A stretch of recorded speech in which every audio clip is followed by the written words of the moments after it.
Paris 2024. 3 anos desde que o Brasil encerrou a sua participação nos Jogos de Tóquio, a mais vitoriosa de sua história. Expectativas renovadas num ciclo olímpico mais curto, só um entre os vários desafios enfrentados pelos atletas brasileiros na sua busca pelo pódio. Eu sou a Suzana Souza e esse é o Durma Com Essa, o podcast de notícias do Nexo.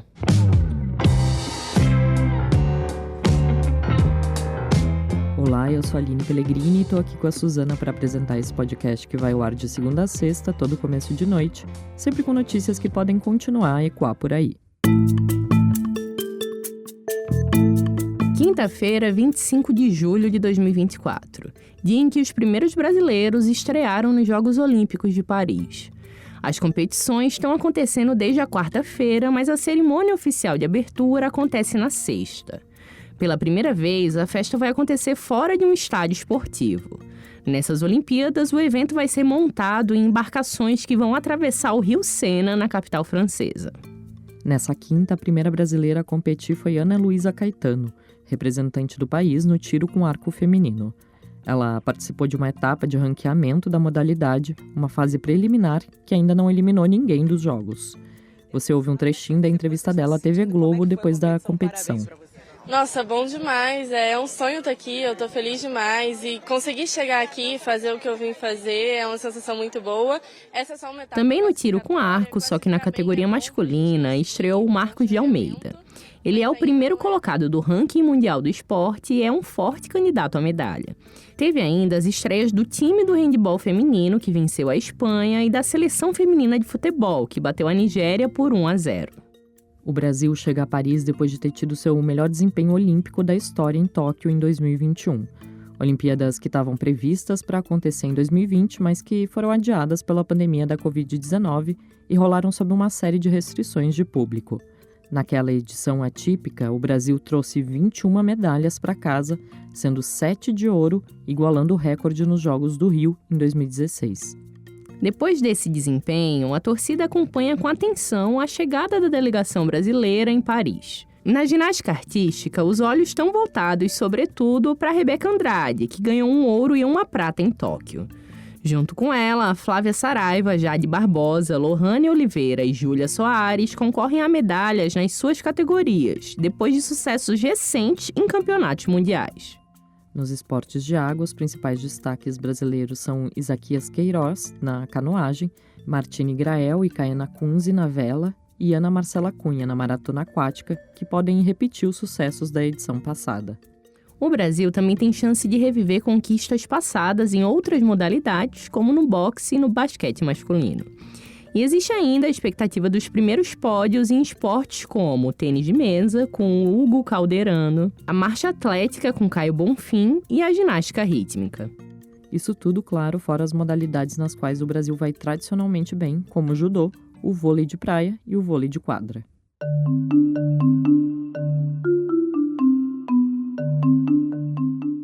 O momento das Olimpíadas é sempre de celebrar o esporte. Muitas pessoas que não acompanham as modalidades aprendem tudo sobre os atletas e se dedicam na torcida durante as semanas dos Jogos. Mas a preparação para chegar à elite mundial de cada categoria é um projeto de vida de anos de dedicação. E nisso, as políticas de incentivo ao esporte têm um papel fundamental. Ao longo das 2 últimas décadas, o Brasil investiu mais de 43 bilhões nos esportes olímpicos. É o que revelou a pesquisa da consultoria em imagem e reputação .map, divulgada em meados de julho. Esse montante significa que o país investiu cerca de 123 milhões, em média, para obter cada uma das suas 351 medalhas olímpicas e paralímpicas conquistadas no período. O levantamento colheu dados do Comitê Olímpico Brasileiro, do Ministério do Esporte e do portal Transparência no Esporte da Universidade de Brasília. A pesquisa também mostrou que o aporte vem crescendo ao longo dos anos. A trajetória das leis de incentivo ao esporte no país é tortuosa. Apesar de iniciativas sobre o tema terem sido moldadas ainda na era Vargas em 1937, as políticas para o esporte no Brasil foram conduzidas pelo Ministério da Educação até 1989. O quadro mudou por um breve período em 1990, quando Fernando Collor de Mello criou uma Secretaria de Desportos. Com Itamar Franco, o tema voltou para a educação. Até que mais tarde, em 1995, Fernando Henrique Cardoso criou o primeiro Ministério do Esporte. Num primeiro momento, a pasta se dedicou principalmente a modernizar as relações trabalhistas no futebol. Mas a partir de 2003, no primeiro governo de Luiz Inácio Lula da Silva, a pasta buscou formular uma política nacional para além do esporte mais popular do país. Vem desse período políticas como o Bolsa Atleta, que patrocina atletas de alto desempenho, e a Lei de Incentivo ao Esporte, que permite que recursos vindos da renúncia fiscal sejam aplicados em atividades esportivas. Segundo o levantamento publicado na quarta-feira pelo governo federal, o Bolsa Atleta investiu 1 bilhão e 700 milhões em mais de 37 mil esportistas nos últimos 20 anos. Já a Lei de Incentivo ao Esporte arrecadou desde 2007 quase 5 bilhões e meio de reais, com mais de 8 mil projetos contemplados. Claro que muitos atletas, depois de despontarem como grandes nomes do esporte, passam a receber incentivos privados também. Recebem patrocínio de marcas, fecham contratos de publicidade. Mas para se ter ideia da importância das políticas públicas, dos 276 atletas que representam o Brasil nos Jogos Olímpicos de Paris, 241 integram o Bolsa Atleta. Mas apesar desses números aparentemente positivos, existem muitas críticas sobre a insuficiência desses incentivos, principalmente levando em conta as dimensões continentais do Brasil.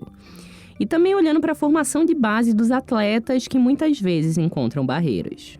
Um reflexo dessas lacunas é a romantização da vida dura de atletas.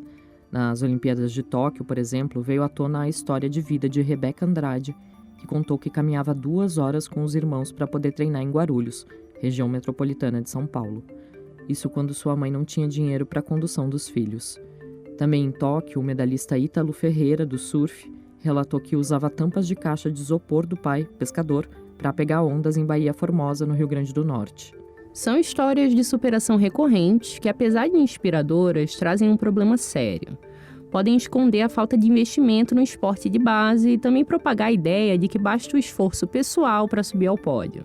Em entrevista ao Nexo, à época dos Jogos de Tóquio, o Marco Antônio Bortoleto, ex-atleta e professor da Unicamp, que atuou como presidente da Comissão de Educação da Federação Brasileira de Ginástica, afirmou que o principal gargalo do país no esporte está justamente na formação de base. Ele disse o seguinte: ainda não temos um sistema nacional que permita formular equipes de altíssima qualidade. O que temos são atletas de ponta. Falta desenvolver essas categorias de base e reconhecer treinadoras e treinadores do nível inicial. Comparado a países com a mesma proporção, nossa cultura ainda é muito frágil. Ela se amplia nos jogos, mas depois disso esmaece. O Durma com Essa volta já.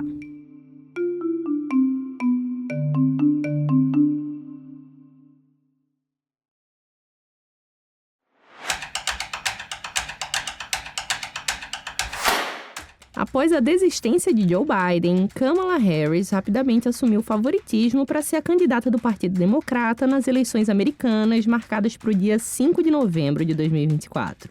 Ela bateu recordes de arrecadação em sua campanha, superando os 125 milhões de dólares vindos de pessoas físicas em menos de 4 dias. O Marcelo Rubissec escreveu sobre o tema. Marcelo, quais são as regras para as doações americanas? Bom, a primeira coisa para entender o financiamento das campanhas presidenciais nos Estados Unidos é o fato de que lá a coisa é exclusivamente privada. Não é que não se possa usar dinheiro público, é que para fazer isso você precisa abrir mão de receber doações privadas. E aí os candidatos acabam escolhendo um modelo inteiramente privado porque tem um potencial de arrecadar muito mais dinheiro. E aí tem outra regra importante. Diretamente, um candidato não pode receber dinheiro de pessoas jurídicas. Então, empresas, sindicatos, etc., nenhum deles pode dar dinheiro para uma campanha. O candidato só pode, então, receber dinheiro de pessoas físicas. E cada pessoa tem um limite de quanto pode doar. Então, só em um exemplo, nas eleições de 2024, você só pode doar $3.300 para um candidato. Esse limite ele se renova depois das primárias, então se você contar as primárias, as eleições gerais, uma pessoa, e aí tanto faz qual que é a renda dela, só pode doar $6.600 diretamente para a campanha de um candidato. É bastante coisa para a gente no dia a dia, mas é pouco quando você pensa no preço de uma corrida presidencial. E Marcelo, além das doações feitas diretamente às campanhas, existem outras formas de arrecadar dinheiro? Pois é, essa palavra diretamente, ela é bem importante, porque tem outros jeitos de você contribuir indiretamente. Uma delas é um negócio chamado PAC. O PAC, que é sigla para Comitê de Ação Política, pode ser organizado por pessoas jurídicas, como empresas e sindicatos, mas ele só pode receber dinheiro de pessoas físicas. E aí, mesma coisa, tem um limite para quanto cada um pode doar para um PAC. E regras rígidas também para quanto um PAC pode dar para um candidato e como que ele pode gastar esse dinheiro que ele arrecadou. Mas, desde 2010, existe uma outra figura chamada Super PAC. É um outro tipo de órgão e que funciona de um jeito bem diferente. O Super PAC pode receber dinheiro sem limites de pessoas físicas e jurídicas. Então, se um bilionário ou uma grande empresa quiser participar das eleições do ano em peso, é por esse Super PAC que ela vai operar. A ideia é que um Super PAC não pode dar dinheiro diretamente para um candidato ou coordenar nenhuma ação junto com a campanha. Mas ele pode, de uma forma teoricamente independente, bancar anúncios ou fazer também outras ações desse tipo. Mas a gente sabe que essa independência ela é testada e ela tem as brechas exploradas o tempo todo. O que faz com que as eleições estejam sujeitas a essas influências de bilionários e também de setores muito poderosos como Wall Street, petróleo e Big Techs. O texto do Marcelo você confere no nexojornal.com.br. E você já conhece os cursos do Nexo? Tem aulas sobre como fazer e ler gráficos com a mentoria do Gabriel Zanlorenzi, o nosso editor de gráficos. E sobre como escrever com mais clareza com o editor-chefe Conrado Corsaletti, que você conhece aqui do Durma. Os cursos são online e cada um tem 4 horas de duração. Assinante do Nexo tem desconto. E dá também para contratar cursos sob demanda para empresas e organizações. Entra lá no nexojornal.com.br/cursos para conhecer mais. Das expectativas brasileiras para as Olimpíadas de Paris ao sistema de doação das eleições americanas, durma com essa.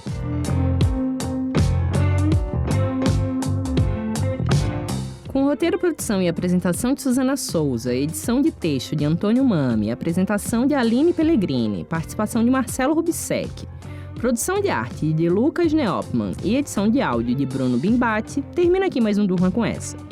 Sexta-feira é dia de extratos da semana, quando a gente traz para você um resumo das principais notícias dos últimos dias. Até!